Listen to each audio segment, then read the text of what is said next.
国务委员兼外长秦刚继续对欧洲3国的访问行程。10号当天，他先后与德国总理舒尔茨和法国外长科隆纳举行会谈，均强调稳定中欧关系的重要性。法德也表示要加强与中国的经贸联系，携手应对全球性挑战。而在乌克兰问题上，法德也都表示重视中国的作用。秦刚10号在巴黎同法国外交部长科隆纳举行会谈。秦刚表示，马克龙总统对中国的国事访问取得圆满成功，双方要密切高层交往，扩大各层级交流，不断探索新的合作领域，加大市场相互开放，打造更具韧性的中法供应链，加强国际事务合作，携手应对全球性挑战。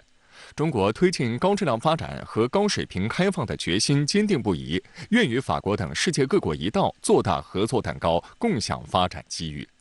我此访的目的呢，就是和外长女士一道落实好我们2国元首达成的重要的共识，加快推进各领域的交流与合作特别是人文领域的这个交流，推动紧密持久的中法全国全面战略伙伴关系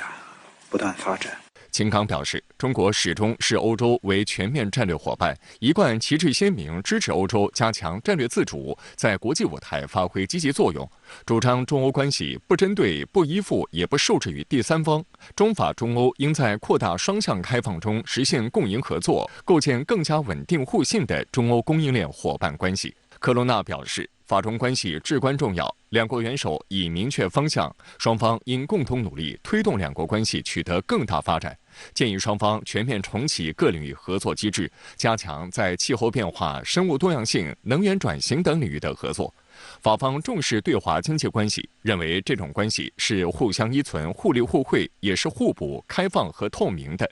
法方不搞阵营对抗，认为各国应和谐相处，共同发展。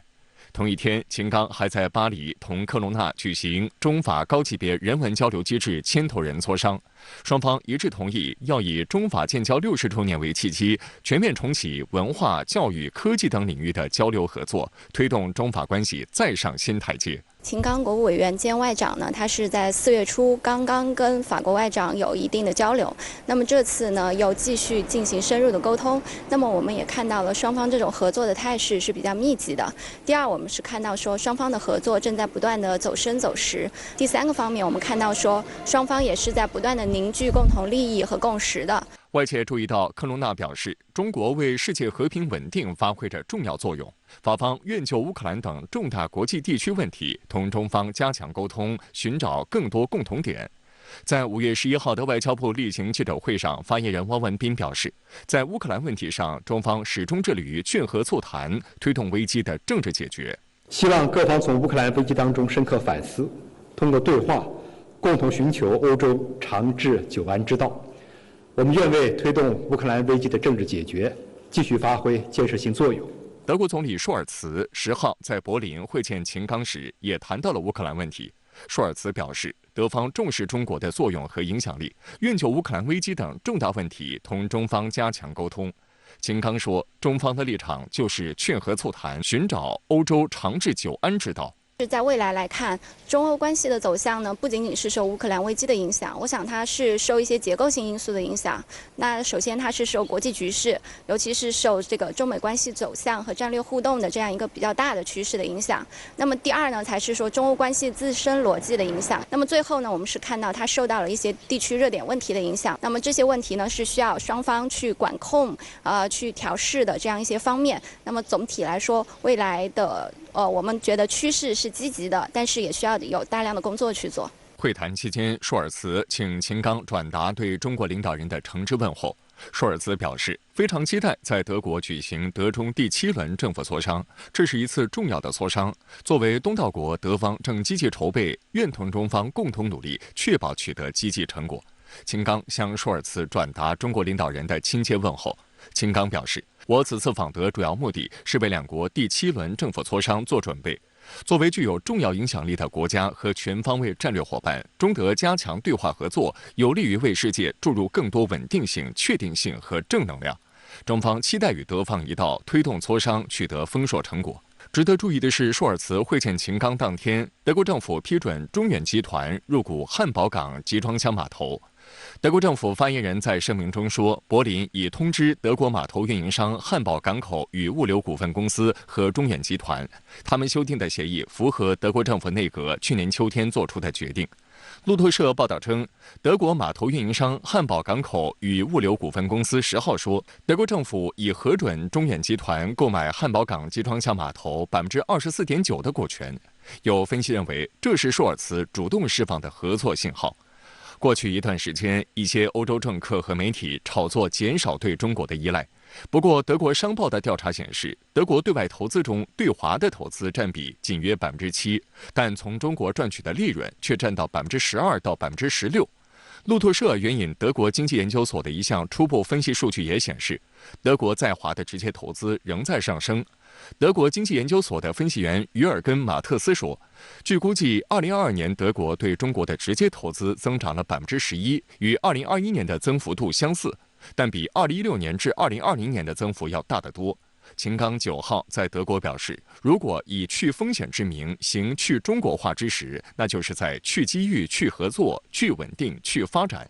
外交部发言人汪文斌10号也重申，中国是欧洲应对风险挑战的关键伙伴，欢迎欧洲继续分享中国市场机遇和发展红利，实现中国式现代化和欧洲一体化的共同发展。去风险化，它到底在多大程度上和保护主义和脱钩断链之间有什么样的区别？它的边界在哪里？那么我们需要欧盟去进一步的明确它的这个概念，以及它这个概念的内涵。我们要确定说双方能够把这种一个新的概念，一个比较外交辞令的提法，真正在利益层面如何影响双方的互动，这些边界需要把它明确。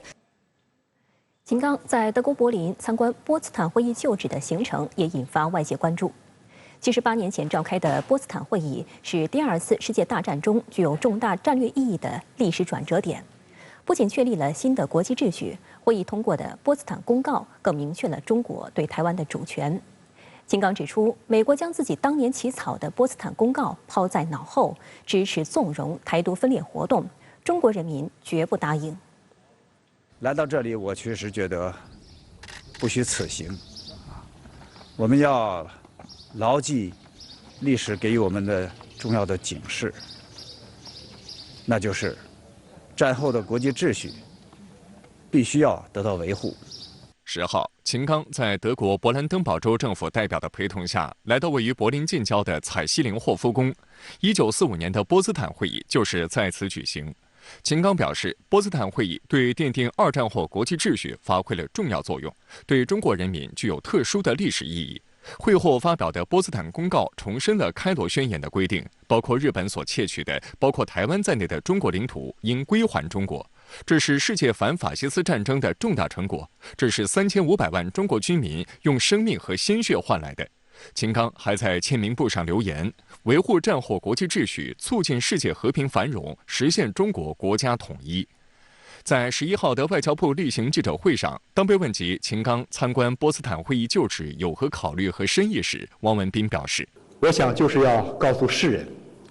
我们要牢记历史给我们的警示，战后国际秩序必须得到维护，国际公平正义必须得到伸张。搞台独分裂、挑战国际公理和秩序、逆历史潮流而动，注定是绝路一条。中国国家统一必须要实现。关于秦刚国委兼外长为何参观波茨坦会议旧址，汪文斌介绍了3点原因：一是牢记历史，2是维护战后国际秩序，3是国际公平正义必须得到维护。考虑秦刚国委讲话的地点是在法西斯战争主要策源地之一的德国，在波茨坦会议旧址这样一个奠定战后国际秩序方面具有特殊意涵的地点所做的讲话，可以说中方的表态针对性非常强。在参观波茨坦会议旧址的前一天，秦刚与德国外长贝尔伯克共见记者时就谈到，台湾回归中国是2战后国际秩序的组成部分。任何真心希望台海和平稳定的一方，真心致力于维护国际秩序的一方，都应该切实恪守一中原则，坚决反对一切台独行径。复旦大学中欧关系研究中心副主任简军波对深圳卫视表示，秦刚此次访欧正值第2次世界大战欧洲胜利纪念日之际，而台湾问题正是战后国际秩序的重要一环，因此在访德期间，秦刚有关台湾问题的表态颇具深意。在台湾问题上，现在欧洲不少国家一些政客做了不少这个动作啊，说了一些不合适的话，而且这种趋势在加强，包括欧洲一些国家的议员甚至一些这个政府的成员纷纷去跟台湾进行接触啊，所以在这么一个背景之下呢，我想钱部长也是对欧洲政界的一种警戒吧。如果要推进中俄关系健康稳定发展，在这个问题上，欧洲就必须谨言慎行。其他方面再说的再好如果在台湾问题上，欧洲介入太深的话，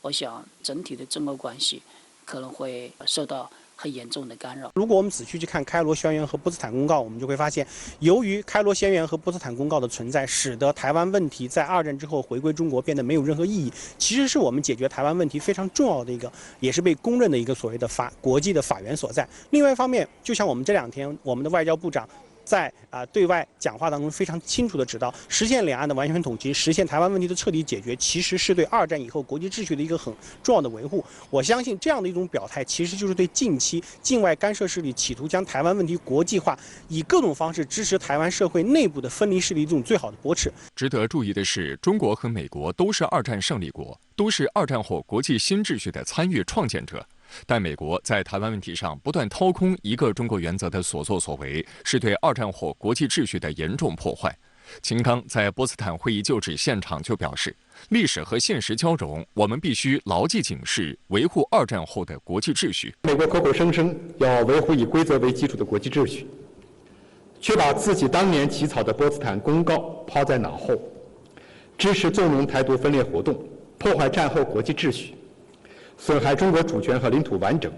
中国人民绝不答应。外界注意到，美国国务卿布林肯日前再次违背一个中国原则，发表声明，鼓动台湾地区参与将于近期举行的世卫大会。此次也是布林肯连续3年鼓噪台湾地区参与世卫大会。对此，中方对美方发表的有关声明表示坚决反对，指出台湾地区参与国际组织，包括世卫组织活动，必须按照一个中国原则来处理。这也是联合国大会第2758号决议和世界卫生大会25.1号决议确认的重要原则。由于台湾民进党当局顽固坚持台独立场，拒不承认体现一个中国原则的9·2共识，破坏两岸协商的政治基础，导致台湾地区参与世卫大会的政治基础不复存在。美方的有关说法是混淆视听，实质是对台独分裂活动的纵容支持。相应的戏码，有它自身的相应的战略的目的。一方面，他希望以这样的方式去表达对台湾的支持，去努力的将台湾问题国际化，希望以此来表达对台湾社会去拓展国际空间的相应的支持。另外一方面，在我看来，近期美国之所以这么做，很重要一点是为了与中国进行博弈，增加相应的筹码。如果美国不能够有效的去体会到我们在这个问题上的坚定的表态，执意的在错误的道路上越走越远的话，我觉得不仅他的图谋得不到实现，也会使得未来的中美关系面临更大的风险与波折。另外，据美国有线电视新闻网10号报道，日本外相林芳正接受 CNN 采访时证实，东京正就北约在日本开设联络处一事进行谈判。深圳卫视注意到，《华盛顿邮报》5月9号报道称，北约秘书长斯托尔滕贝格日前在接受专访时，对于记者所提问的中国和北约是否可能因为台海日渐紧张的局势而发生所谓的冲突时，斯托尔滕贝格声称，北约组织是以欧洲国家为主，不适用于保护亚洲领土。不过，今年2月，斯托尔滕贝格访问日本时就大放厥词，对中国内政指手画脚，声称不许解放军武力收台。国务委员兼外长秦刚此前在出席中国式现代化与世界兰汀论坛开幕式时，曾重点提及外界对于台湾问题的干涉。他强调，台湾问题是中国核心利益中的核心。中国的土地收回来了，就绝不会再失去；战后国际秩序建立起来了，就绝不允许被颠覆。谁要在中国主权安全上搞动作，我们绝不退让。在台湾问题上玩火者，必自焚。我们会发现，美国有一个很重要的动作，就企图在东亚制造出另外一个北约，或者说实现一个所谓的北约与东亚的一个有效的连接。那么近期日本的这个举措，其实就是美国战略步骤的一个很重要的体现。如果今天的日本与北约达成了一种所谓的关系的不断的深化的话，我觉得对于整个东亚的回应将会产生重大的威胁。我们需要在适当的时候以适当的方式予以相应的反制。相关话题来连线特约评论员管瑶，管先生您好。国务委员兼外长秦刚在访欧首站德国特别探访波茨坦会议就职，强调战后秩序必须维护，国家统一必须实现。那么，管先生，您对此有何评论呢？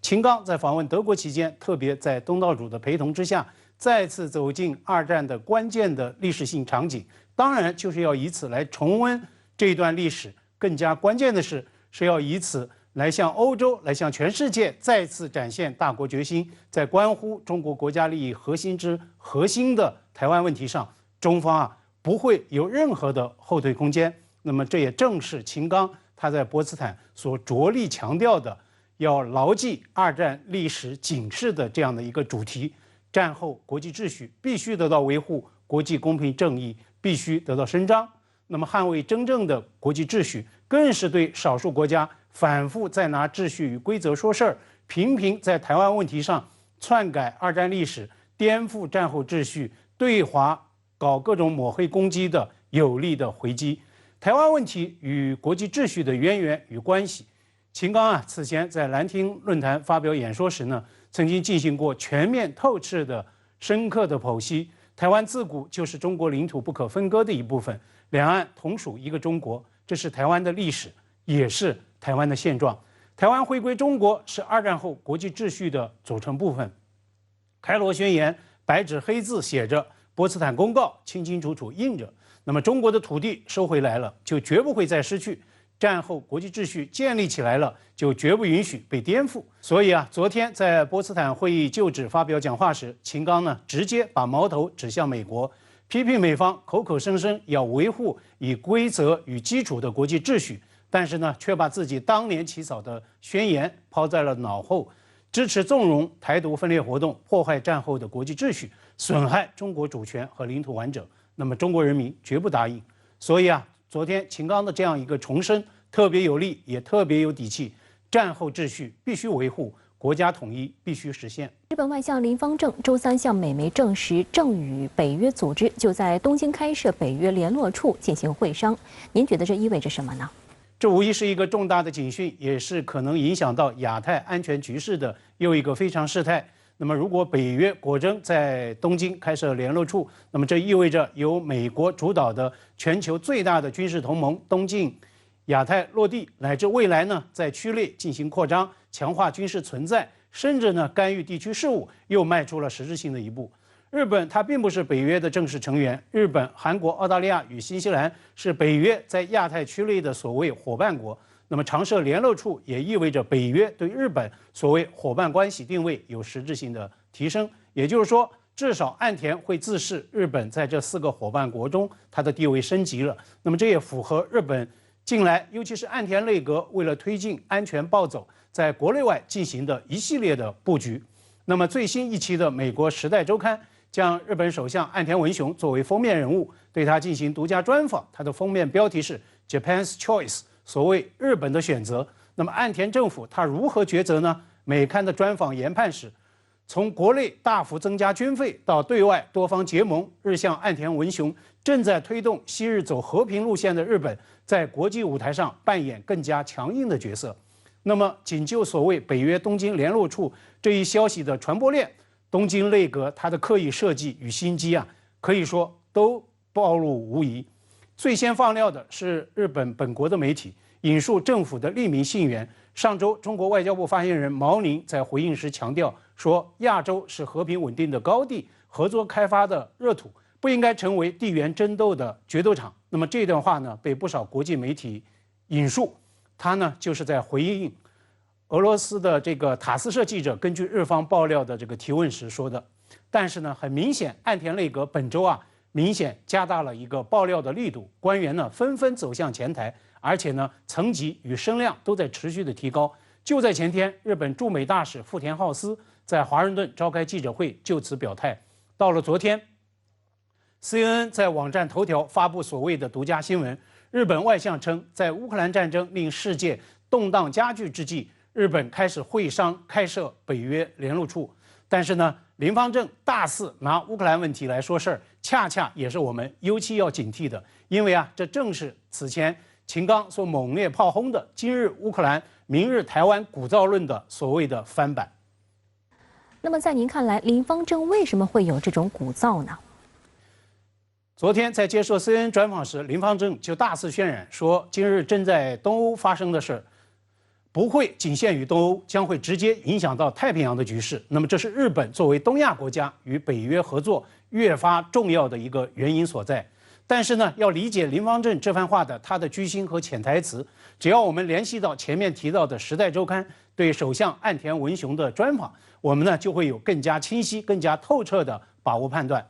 中国外长在兰亭论坛时呢，就曾经明确表示，我们敦促有关国家立即停止拱火浇油，停止向中国甩锅推责，停止鼓噪今日乌克兰，明日台湾。在我看来，日本基于自身的战略目标和北约来勾兑，但是呢，外相林芳正他却拿俄乌冲突来大肆说事儿，就是在变相鼓噪今日乌克兰，明日台湾，是在预告未来日本一旦与北约更加紧密牵手的一个发力的方向。请注意，不仅是日本的外相林芳正，北约秘书长斯托尔滕贝格昨天呢，他也接受 CNN 的访问，可以说这两个人在隔空唱和，他们的体脂高度一致，甚至呢，斯托尔滕伯格他的说法更加直白，对中国的指向性也更强。那么，这位即将卸任的北约秘书长竟然叫嚣说 ：“What is happening in Ukraine actually matters for Beijing's calculations regarding Taiwan, for example。”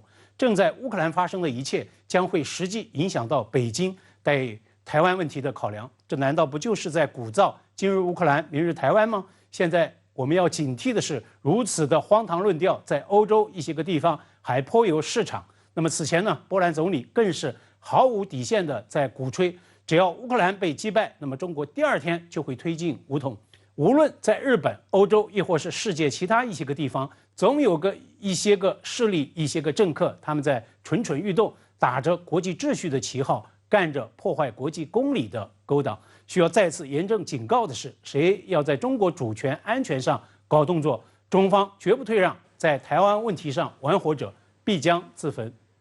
好的，谢谢管先生在线与我们分享您的观点，谢谢。据南部战区微信公众号10号发布的消息，在历时近1个月后，山东舰航母编队圆满完成远海战备训练，于近日返回母港。本次战训不仅少有地提到岛链外这一区位信息，还包括与火箭军等展开联合演训的内容。山东舰首秀战训内容非常丰富，创下哪些第一次？美国方面也高度关注解放军4月举行的包括山东舰参演的环岛演训。知名智库还专门邀请美日及岛内军事专家进行研讨，分析出了什么？来看报道。根据央视军事报道，山东舰航母编队4月5号穿越巴士海峡，经过台湾东南海域，展开首次西太平洋远海战备训练。经过近1个月的密集战训，已于近日返回母港。深圳卫视注意到，辽宁舰编队以往前出西太，主要是编队自身进行各种演练。而山东舰此次首秀则直接参加了环台岛战备警巡和联合利剑演习，并同步开展战斗值班、专门课题演练、飞行训练等，战训内容空前丰富。有分析指出，报道中提到的开展战斗值班，说明山东舰航母编队已正式进入战斗值班序列。一旦发生突发情况，航母编队随时由平转战前出应对。同时，在大洋巡弋时，编队若面临突发情况，也可以随时以实战状态予以应对。现在山东舰是从具备初始作战能力到形成完全作战能力的这样一个阶段当中，那么下一步就是要进一步强化山东舰作为这个整个海上编队的核心，来进一步完善这个联合作战能力的这样一个要求。报道还指出，山东舰航母编队在岛链外与火箭军陆基航空兵以及其他水面作战编组开展联合演练，深圳卫视梳理发现，以往官方针对海军演训报道中明确提到岛链外这一区位信息并不常见。所谓第一岛链是美国和其盟国或伙伴构筑的，北起勘察加半岛，向南延伸至韩国、日本、中国台湾和菲律宾等地。在岛链外开展联合演练，也表明解放军已经有足够的能力冲破这道所谓的封锁线。以前我们海军比较弱的时候，那么只能在第一岛链之内的近海来构筑我们海上钢铁长城。那么现在我们的海军强大了，我们就应该把海上钢铁长城向外延伸，在第一岛链之外，在第二岛链之内的这个西太平洋地区来构筑我们新的这个海上海空的这个防御线。山东舰与火箭军等作战编组进行合练，尤其引人关注。航母编队着眼战场实际，在远海大洋广域机动立体攻防、先后演习、联合搜反潜、联合火力打击、区域制空作战等多个实际作战场景，同步带动相关海空协同兵力参演，在实岸实景中练指挥调度、验战术战法。分析指出，这表明解放军联合作战体系正在向纵深发展。航母编队在远离本土的大洋中巡弋，不但可以作为对敌打击的平台，同时也可以作为战场情态的侦察平台及指挥中枢，通过数据链将目标信息同步给多个作战编组。我们的火箭军在我们的这个陆基的阵地上远程的发射各型的这个弹道导弹，包括这个高超音速导弹，那么就类似于我们陆上作战的这个远程的火炮和火箭炮来实施一个远程的火力支援。那么这样一个远近的一个结合，包括这个火力支援与这个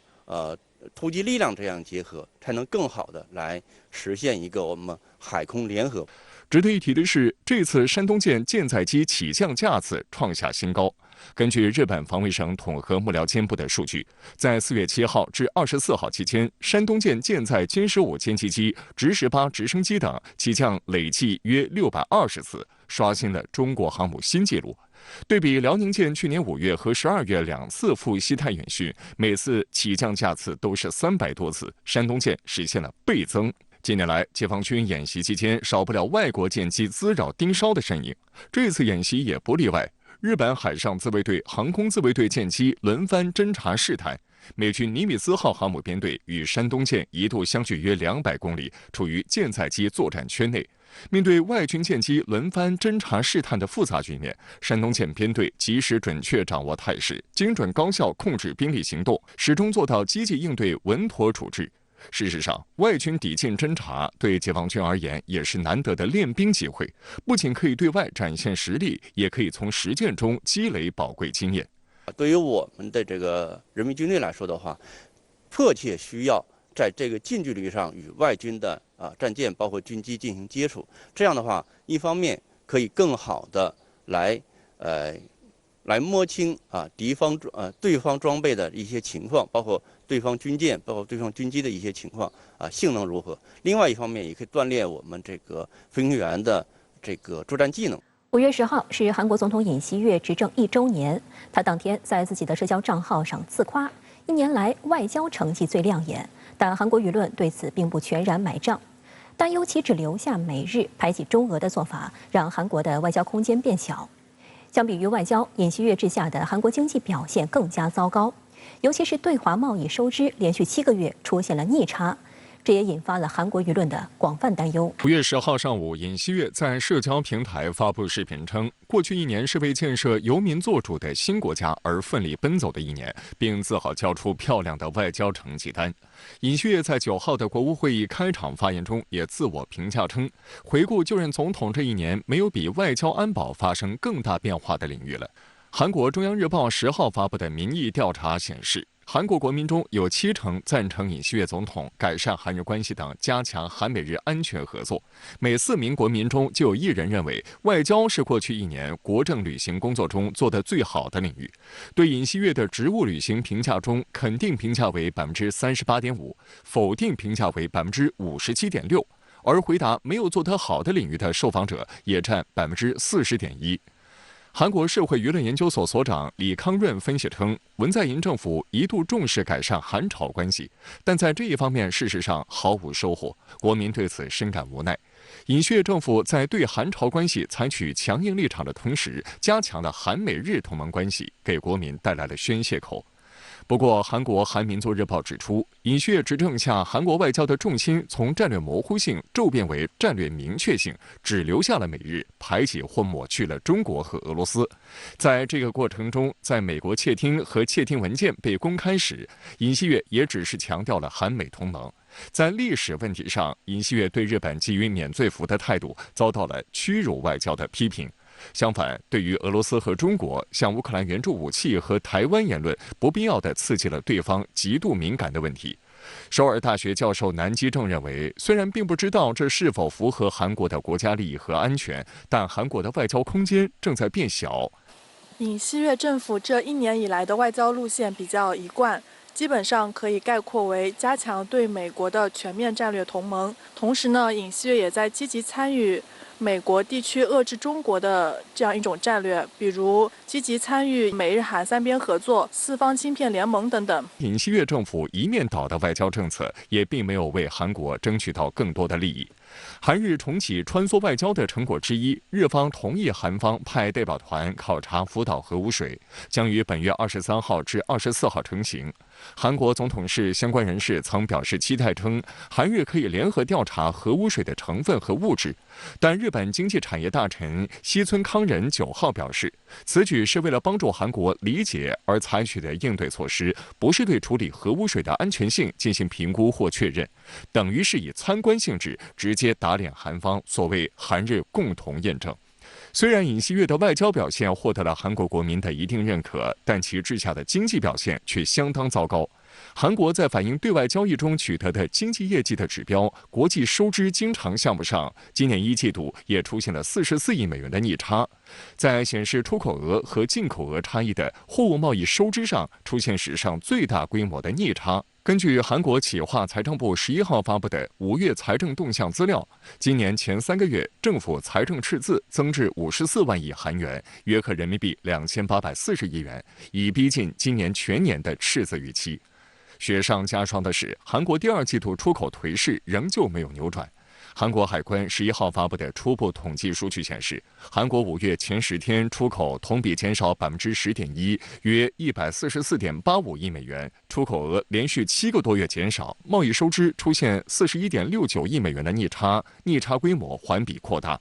此外，本月前10天对华贸易收支出现10.53亿美元的逆差，自去年10月起连续7个月出现逆差。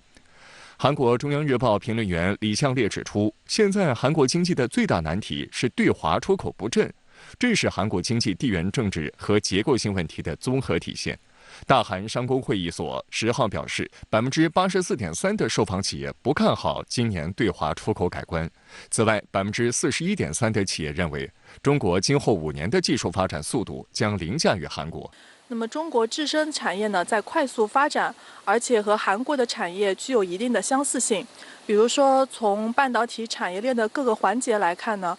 韩国在全球市场份额占比比较大的3个环节分别是芯片分装设备、芯片制造。那么中国半导体产业发展比较快的呢，也是这3个环节。那么国产产品呢，又同时具有巨大的价格优势和成本优势，这导致韩国商品在中国市场的竞争力呢削弱。